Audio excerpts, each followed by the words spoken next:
Class 11th what's up everyone, this is Umang Sharma from आपका सहपाठी। और आज के सेशन में हम करने वाले हैं आपकी एनसीईआरटी की बुक का चैप्टर फाइनेंशियल स्टेटमेंट सेकंड का क्वेश्चन नंबर 12। इससे पहले वाले क्वेश्चन नंबर 11 तक हम सारे सॉल्व कर चुके हैं। अगर आपने वो नहीं देखे हैं तो सबके लिंक डिस्क्रिप्शन में है, आप जाकर देखो। कोई भी डाउट है आप मुझे बताओ कि क्या प्रॉब्लम हो रही है, हम लोग डिस्कस करेंगे। स्टार्ट करते हैं क्वेश्चन नंबर 12 के साथ। क्वेश्चन नंबर 12 में क्या बोला जा रहा है एक बार देख लेते हैं हमारे पास क्या क्या फिगर्स हैं। हमारे पास में ओपनिंग स्टॉक है, परचेज है, रिटर्न इनवर्ड है, कैरेज इनवर्ड है, जनरल एक्सपेंसेस है, इंश्योरेंस है, स्कूटर एक्सपेंसेस, सैलरी है, कैश इन हैंड है, स्कूटर है, फर्नीचर है, बिल्डिंग है, डेटर्स है और वेजेस हैं। अगर हम दूसरी साइड की बात करें तो हमारे पास में सेल दिया हुआ है, रिटर्न आउटवर्ड दिया है, डिस्काउंट दिया है, बैंक ओवरड्राफ्ट है, कमीशन दे रखा है, क्रेडिटर्स है और कैपिटल दिया हुआ है। ये तो बात हो गई ऊपर की। अब अगर हम नीचे देखेंगे तो हमें बता रहे हैं कि prepare the trading and profit and loss account, और हमें बैलेंस शीट बनानी है। साथ ही नीचे कुछ एडिशनल इन्फॉर्मेशन भी दी हुई है, एक बार देख लेते हैं क्या क्या दिया हुआ है। तो पहले है अनएक्सपायर्ड इंश्योरेंस है 1000 रुपीज का, salary due but not paid, salary due है लेकिन अभी तक आपने पे नहीं किया 1800 रुपए की, वेजेस आउटस्टैंडिंग है 200 रुपए का, इंटरेस्ट ऑन कैपिटल 5% है, स्कूटर इज डेप्रिशिएटेड 5%, आपको स्कूटर पर डेप्रिशिएशन लगाना है 5% का, फर्नीचर पर डेप्रिशिएशन लगाना है 10% का, और जो क्लोजिंग स्टॉक दे रखा है वो है 15,000 रुपए का। बहुत ही सिंपल क्वेश्चन है। क्वेश्चन सॉल्व करना स्टार्ट करते हैं। फॉर्मेट के बारे में आपको पहले से पता है कि trading and profit and loss account का जो फॉर्मेट होता है वो बहुत ही सिंपल, पर्टिकुलर अमाउंट। एक एक फिगर उठाते हैं और देखते हैं कि कौन सी फिगर ट्रेडिंग अकाउंट में जाने वाली है, कौन सी बैलेंस शीट में जाएगी और कौन सी प्रॉफिट एंड लॉस अकाउंट में जाएगी। सबसे पहले ओपनिंग स्टॉक दिया हुआ है। अब बहुत सारे क्वेश्चन हो गए, आपको पता होना चाहिए कि जो ओपनिंग स्टॉक है वो कहाँ पर आता है, ट्रेडिंग अकाउंट में। तो मैं सबसे ऊपर लिख देती हूँ ओपनिंग स्टॉक।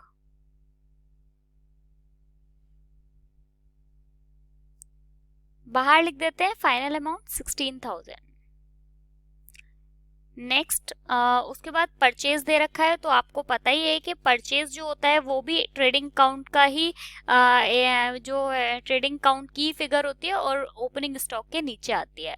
तो ट्रेड यहाँ लिख देते हैं नीचे परचेज। अंदर ही लिख लेते हैं अभी क्योंकि इसमें कुछ रिटर्न भी है, तो वो लेस करके फिर फाइनल अमाउंट बाहर लिख देंगे 67,600। आगे बढ़ते हैं, ये दो फिगर्स हो चुके हैं। उसके बाद में दिया हुआ है रिटर्न इनवर्ट 4600 का। रिटर्न इनवर्ट आपको पता है क्रेडिट साइड में आता है, मतलब रिटर्न इनवर्ट का मतलब होता है सेल रिटर्न। तो मैं यहाँ नीचे लिख देती हूँ लेस रिटर्न, अंदर ही लिख लेते हैं 4600 क्योंकि इसे हम लेस करेंगे सेल में से, तो सेल ऊपर आ जाएगा। उसके बाद में जो नेक्स्ट फिगर दी हुई है वो दिया हुआ है कैरेज इनवर्ट 1400 का। कैरेज इनवर्ट भी परचेज के नीचे ही आएगा, ट्रेडिंग अकाउंट का पार्ट है। तो मैं यहाँ थोड़ा सा गैप छोड़ के लिखूंगी ताकि हम यहाँ पे परचेज रिटर्न लिख पाए। तो यहाँ लिख देते हैं कैरेज इनवर्ट।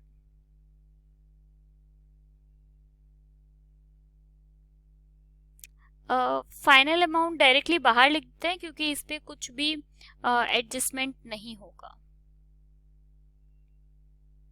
नेक्स्ट फिगर देखते हैं। नेक्स्ट फिगर दे रखा है जर्नल एक्सपेंसेस। जर्नल एक्सपेंस एक इनडायरेक्ट एक्सपेंस होता है और इनडायरेक्ट एक्सपेंस का मतलब ये हो गया कि वो प्रॉफिट एंड लॉस अकाउंट में आएगा। तो मैं काफी अच्छा सा मार्जिन छोड़ के, काफी अच्छा गैप छोड़कर नीचे लिखूंगी जर्नल एक्सपेंस।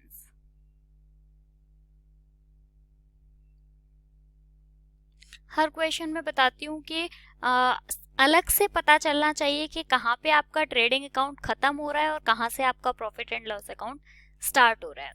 इसके बाद में नेक्स्ट दे रखा है इंश्योरेंस। इंश्योरेंस है 4000 इंश्योरेंस, हाँ 4000 रुपीज का इंश्योरेंस दे रखा है।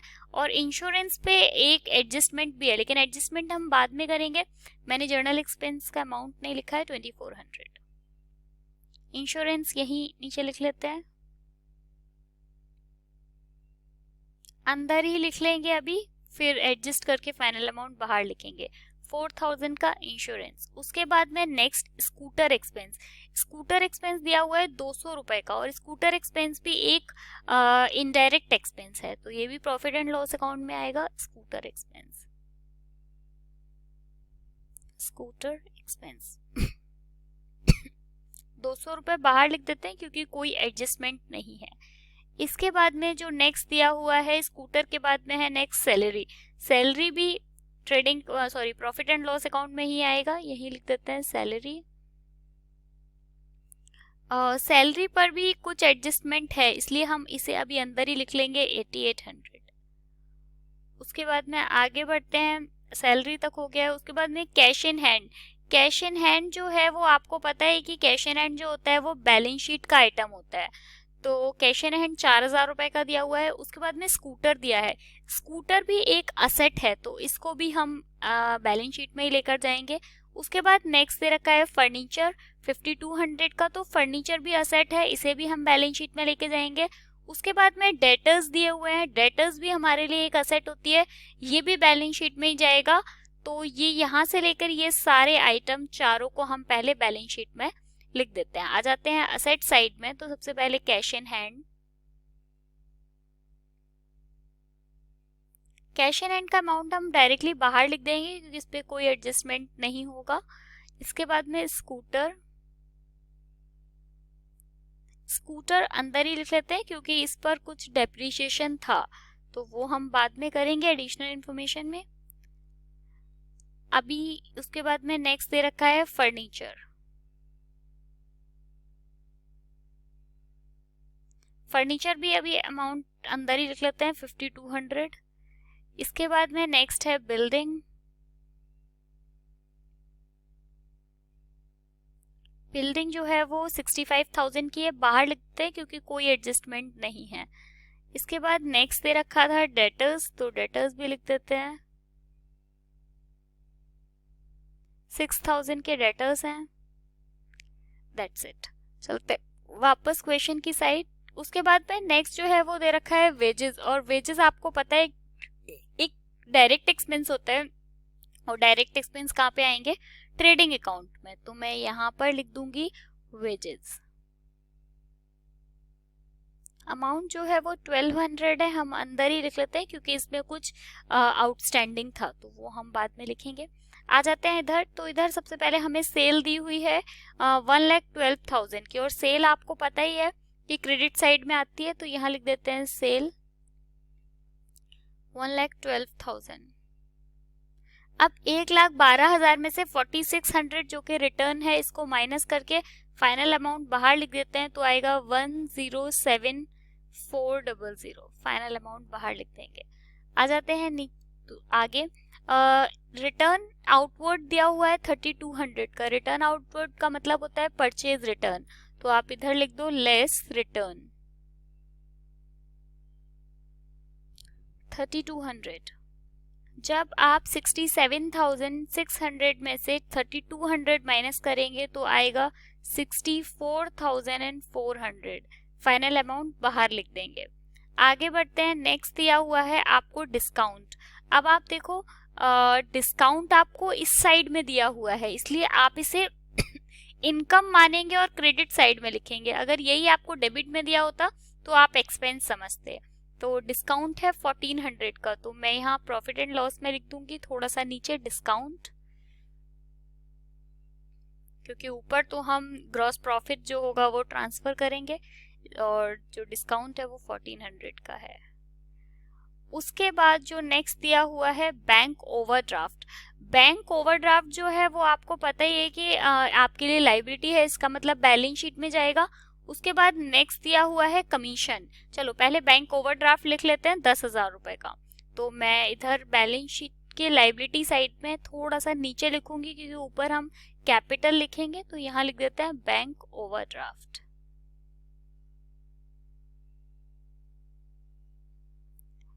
10,000 रुपए।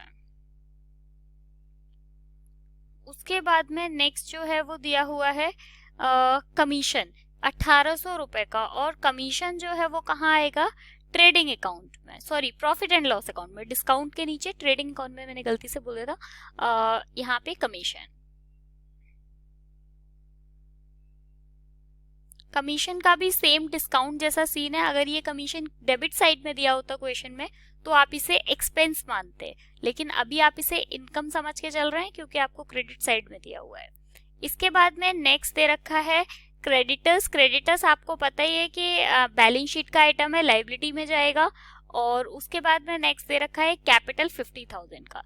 ये दोनों ही आइटम बैलेंस शीट के हैं, तो बैलेंस शीट में लिख देते हैं 50,000 की कैपिटल, जो कि सबसे ऊपर लिख देते हैं 50,000। और क्रेडिटर्स जो दिए हैं वो मैं नीचे लिख देती हूँ बैंक ओवरड्राफ्ट के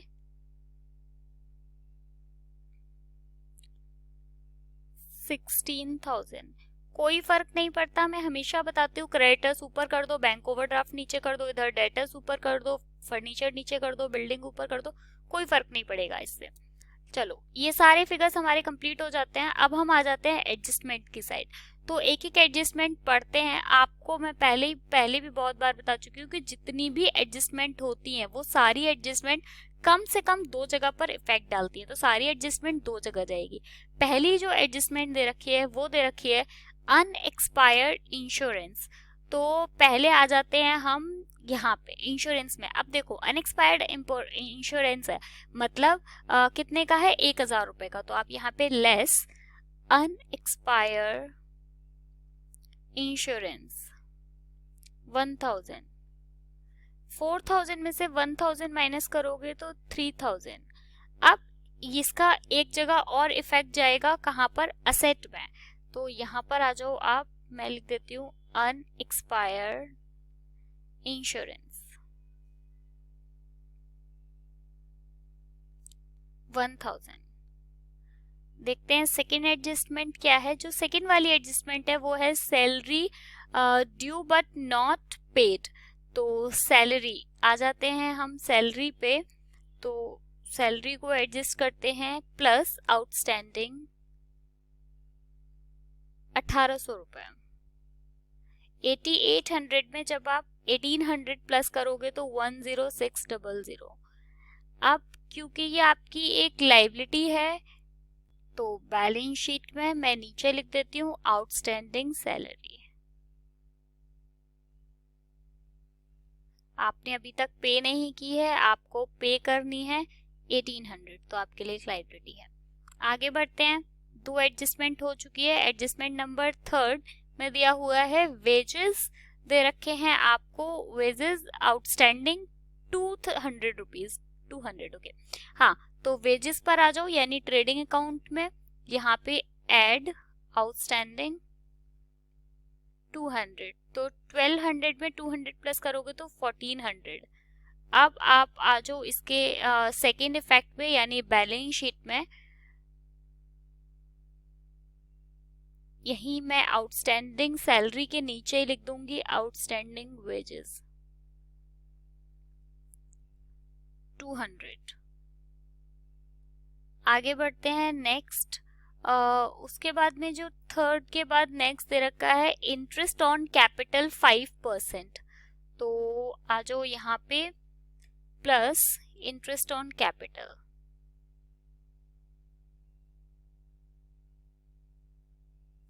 अब 50,000 का 5% निकालोगे तो 2,500।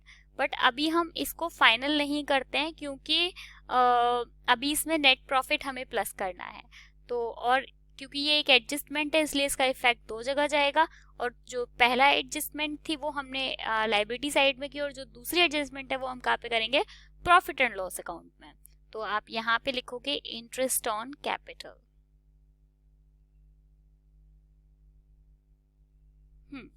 अभी आपको कैपिटल पर इंटरेस्ट देना है। जो पार्टनर्स ने जो कैपिटल लगाई होगी, अगर फर्म को उस पर इंटरेस्ट देना है, इसका मतलब ये खर्चा है, इसलिए डेबिट साइड में 2,500। आगे बढ़ते हैं। नेक्स्ट दे रखा है स्कूटर पर डेप्रिसिएशन लगाना है 5% का, फर्नीचर पर डेप्रिसिएशन लगाना है 10% का। तो चलते हैं बैलेंस शीट में और असेट साइड में, दोनों पर डेप्रिसिएशन लगाते हैं। पहले स्कूटर पे, तो लेस डेप्रिसिएशन। इसका 4,000 का 5% हो गया 400, सॉरी 8,000 का, तो ये हो गया यहाँ पे 7,600। ऐसे ही फर्नीचर पे लेस डेप्रिसिएशन, तो जब आप 5,200 पे डेप्रिसिएशन निकालोगे तो ये निकल कर आएगा 520। 52,000 में से 520 माइनस करोगे तो 4,680। ये दोनों मतलब डेप्रीशिएशन को आप प्रॉफिट एंड लॉस अकाउंट में भी लिखोगे यहाँ पे, डेप ऑन स्कूटर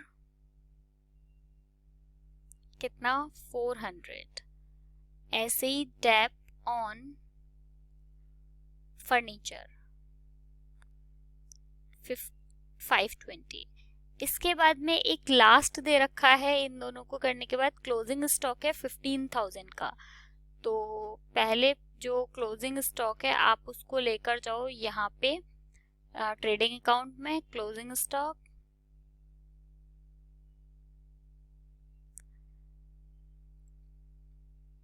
15,000, और एक बार आप इसको लेकर जाओ बैलेंस शीट में। बैलेंस शीट में मैं सबसे नीचे लिख देती हूँ क्लोजिंग स्टॉक।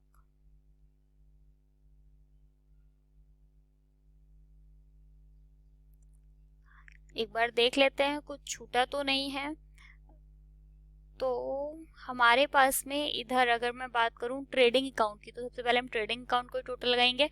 हमारे पास में इस साइड में केवल क्रेडिट साइड में केवल दो फिगर्स हैं, एक 107,400 और एक 15,000। तो मैं टोटल लगा लेती हूँ इसका। ये साइड ज्यादा है, दिखने में पता चल रहा है, इसलिए पहले इस साइड का टोटल लगा रहे हैं। तो ये आएगा 1,22,400। सेम टोटल मैं इस साइड भी लगा दूंगी 1,22,400। जब हम 1,22,400 में से 16,000, 64,400, 14,000 और 14,000 मतलब 14,000 दो बार है, इसको लेस करेंगे तो मेरा निकल कर आ रहा है 39,200, जो कि मेरा ग्रॉस प्रॉफिट है।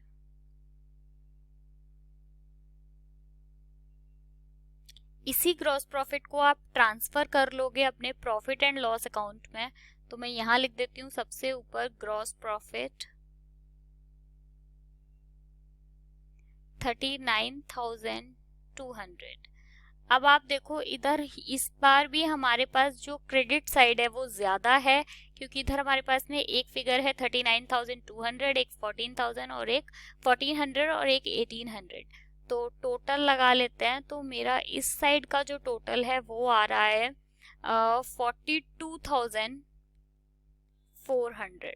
सेम टोटल पे इस साइड भी लगा दूंगी 42,400। अब हम 42,400 में से इधर हमारे पास 2,400, 3,000, 200, 10600, 2500, 2,500, 400, 520 को माइनस करेंगे तो मेरा निकल कर आ रहा है 22,780, जो कि मेरा नेट प्रॉफिट है। मैं आपको बार बार ये इसलिए चेक कराती रहती हूँ क्योंकि ताकि कोई कंफ्यूजन ना हो, क्योंकि मैंने अगर कहीं पे मतलब मैंने 0 लिखा, आपको गलती से कुछ और दिख रहा है, या मैंने कुछ और लिख दिया, तो वो सारे कोई आप लोगों को इस तरीके का कोई कंफ्यूजन ना हो। इसके बाद में हम आ जाते हैं बैलेंस शीट पर। तो बैलेंस शीट में हम सबसे पहले लायबिलिटी में ट्रांसफर कर लेते हैं नेट प्रॉफिट को। तो प्लस नेट प्रॉफिट 50,000 हमारी कैपिटल है, 2,500 इंटरेस्ट ऑन कैपिटल है, और नेट प्रॉफिट निकल कर आया है 22,780। जब आप इन तीनों को प्लस करेंगे तो मेरा आ रहा है 75,280। तो मेरे पास लायबिलिटी में जो है वो है 75,280, 10,000, 16,000, 1,800 और 200। और असेट साइड में मेरे पास जो फिगर है वो है 4,000, 7,600, 4,680, 65,000, 6,000, 1,000 एंड 15,000। मेरा असेट साइड का जो टोटल आ रहा है वो आ रहा है 103,280। सेम टोटल मेरा इस साइड का भी आ रहा है 103,280। होप आपको ये क्वेश्चन समझ आया होगा। आज हमने सॉल्व किया है एनसीईआरटी की बुक का क्वेश्चन नंबर 12। नेक्स्ट वीडियो में हम करेंगे इसी चैप्टर का क्वेश्चन नंबर 13। वीडियो पसंद आए तो प्लीज वीडियो को लाइक करना यार, बहुत मेहनत लगती है वीडियो बनाने में। मिलेंगे नेक्स्ट वीडियो में क्वेश्चन नंबर 13 के साथ। चैनल सब्सक्राइब नहीं किया है तो सब्सक्राइब करके बेल आइकन तो प्रेस कर ही लो, ताकि आपको सारे नोटिफिकेशंस मिल जाएं। कुछ समझ नहीं आए कमेंट सेक्शन है, आप मुझे बताओ, हम डिस्कस करेंगे। मिलेंगे नेक्स्ट वीडियो में। Bye, thank you so much.